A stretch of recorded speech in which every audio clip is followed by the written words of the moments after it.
مجھے ایک بات بتائیے، چلیے جی ڈپریشن آئیڈینٹیفائی ہو گیا کہ جی مجھے ڈپریشن ہے، یہ کون سا اسٹگما ہے کہ ڈاکٹر کے پاس نہیں جانا، بات نہیں کرنی، اس سلسلے میں اگر میں بات کروں گا تو میرا مین ہوڈ متاثر ہوگا یا میری فیملی متاثر ہو سکتی ہے؟ Why is it? کیوں؟ Lack of information. ہمیں لگتا ہے کہ اگر ہم کسی بھی سائیکیٹرسٹ کے پاس، سائیکالوجسٹ کے پاس جائیں گے تو شاید لوگ ہمیں پاگل سمجھیں گے. ایک تو سائیکالوجسٹ کے پاس آ کر جیسے میرے پاس پیشنٹ آتے ہیں، ان کی سب سے پہلی ریکوائرمنٹ یہ ہوتی ہے کہ ڈاکٹر صاحبہ کسی کو پتہ نہیں چلنا چاہیے اور کسی کو یہ اندازہ نہیں ہونا چاہیے کہ ہم اپنا ٹریٹمنٹ جو ہے وہ کروا رہے ہیں. اب یہ جو چیز ہے اس کو کلیئر کرنا ہوگا ہمارے معاشرے میں. سب سے پہلے تو جیسے آپ نے ڈپریشن کی بات کی ہے، میں اس کا تھوڑا سا آپ کو ذرا آغاز بتا دوں کہ کیسے ہوتا ہے. یہ آغاز اداسی سے ہوتا ہے. ڈپریشن بیسکلی جو آپ پروڈیوس ہوتا ہے نا وہ اداسی سے ہوتا ہے. جب آپ اداس رہنا شروع کر دیں، آپ کے اندر جو ہے وہ کچھ ہارمونل ایشوز آنے شروع ہو جائیں، آپ کو مینٹلی ڈسٹربنس ہونی شروع ہو جائے، آپ کو لوگوں کے رویوں سے پرابلم ہونی شروع ہو جائے، آپ لوگوں کے رویوں کو بہت زیادہ فیل کرنا شروع ہو جائے، ارد گرد کے لوگ اپنی بات کر رہے ہیں لیکن آپ کو ایسا لگے کہ شاید وہ آپ کے بارے میں بات کر رہے ہیں. اس طرح کی بہت ساری چیزیں جو ہے وہ ڈپریشن کا باعث بنتی ہیں. اور ہمارے معاشرے میں یہ ڈپریشن پھیلتا اس لیے جا رہا ہے کیونکہ ہمیں اس کے بارے میں اویئرنیس نہیں ہے. میں نے بہت کوشش کی ساحر کہ اس کے حوالے سے جو میں اویئرنیس قائم کروں، اپنے پروگرامز میں بھی کی. مختلف پروگرامز میں جب میں جاتی ہوں اور ایز اے سوشل ایکٹیوسٹ بھی جو ہے وہ کام کرتی ہوں تو میں لوگوں کو یہ سمجھاتی ہوں کہ بیسک ڈپریشن ہے کیا. اسٹریس سے آغاز ہونے والا ڈپریشن جو ہے وہ stress, anxiety and depression. Depression ہے ایک ذہنی دباؤ. اس سے پہلے کا پروسیس ہے بے چینی.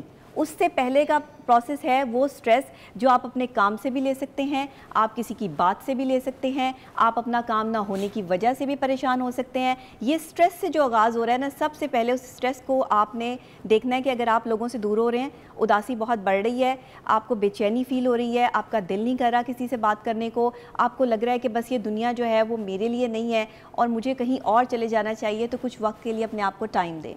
آپ یہ سمٹمز ہوتے ہیں، بیماری پیدا ہونے سے پہلے کچھ سمٹمز ہوتے ہیں اور وہ آپ کو بتا رہے ہوتے ہیں کہ آپ کس طرف جا رہے ہیں. اللہ نہ کرے کہ یہ ڈپریشن جو ہے وہ MDD میں کنورٹ ہو جائے، جس کو ہم میجر ڈپریسو ڈس آرڈر کہتے ہیں. اور میجر ڈپریسو ڈس آرڈر اس ٹائم پاکستان میں 20% جو ہے وہ آ چکا ہے، کیونکہ خودکشی کا جو پروسیس ہے وہ پاکستان میں سٹارٹ ہو چکا ہے. لوگوں کے پاس کوئی حل نہیں ہوتا تو وہ یہ سمجھتے ہیں کہ انہیں اپنی سٹارٹ ہو چکا ہے. سٹارٹ ظاہری بات ہے، سٹارٹ ہی ہو چکا ہے کہ یہاں پر جو ہے وہ ہر شخص یہ سمجھتا ہے کہ میری زندگی جو ہے وہ اب ختم ہے، میں آگے نہیں چل سکتا. وہ ڈپریشن کی وجہ سے اس لیول تک، اسٹینڈرڈ تک پہنچ جاتا ہے. تو ایسا نہیں ہونا چاہیے.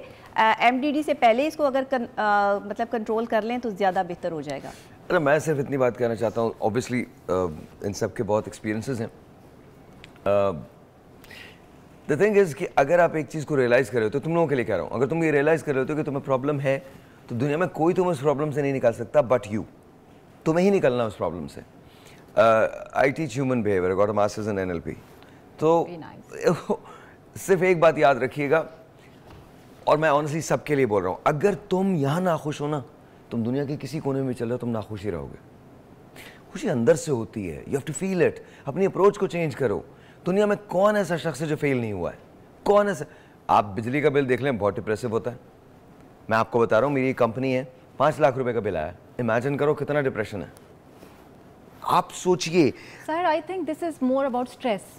یہ جو ہمیں دیکھیے اسٹریس دنیا کی سب سے بڑی کاز ہوتی ہے. بالکل. And that leads to depression. ایک ٹیلی فون کال لیتے ہیں. بہت اچھی بات کی کہ ہمیں اس چیز کو اپنے اندر سے جو ہے خوش رہو یار، چھوڑو، چل کرو، چل مارو. دنیا میں قبرستان ضرور دیکھا کرو. میں تمہیں سچ بتا رہا ہوں، اس پہ نا اتنے بڑے بڑے لوگ وہاں سوئے ہوئے ہیں جو یہ سمجھتے تھے کہ ان کے بغیر دنیا میں گزارا ہی نہیں ہے. سب کے بغیر سب کا گزارا ہے. اور یہ جو اوور ریٹڈ ہے نا محبت، اس کو اپنے ذہن سے نکال کے پھینکو. Honestly speaking it is just rubbish. دنیا میں سب سے بڑی چیز جو ہے نا، سب سے یاد رکھیے گا، سب سے بڑی چیز جس کو ہم اوور ریٹ کرتے ہیں، دیٹس لو. اس کو جتنا ہم نے ایکسپلوئٹ کیا ہے دنیا میں، ہم بہت سیلفش لوگ ہوتے ہیں، ہم مانتے نہیں. ہمیں ایکسیپٹنس سے بہت ڈر لگتا ہے. ہمیں لگتا ہے کہ اگر ہم نے ایکسیپٹ کر لیا تو شاید ہمیں سچ بولنے سے ڈر لگتا ہے، اور اس سے کہیں زیادہ ڈر ہم کو سچ سننے سے لگتا ہے. ڈر کس بات کا یار؟ دس ون لائف ٹو لیو. ایک ہی زندگی ہے. اس سے پہلے تم آئے تھے نہیں نا، اس کے بعد تم آؤ گے نہیں نا. This is your life, this is your life, make it happen. ایک ٹیلی فون کال لیتے ہیں. Let's see who this is on line. کھڑے ہو جاؤ. ہیلو، السلام علیکم. وعلیکم السلام سر، کیسے ہیں؟ جی اللہ کا شکر ہے سر. بھائی آپ سنا ٹھیک ہے؟ بالکل ٹھیک ٹھاک. نام کیا ہے سر آپ کا؟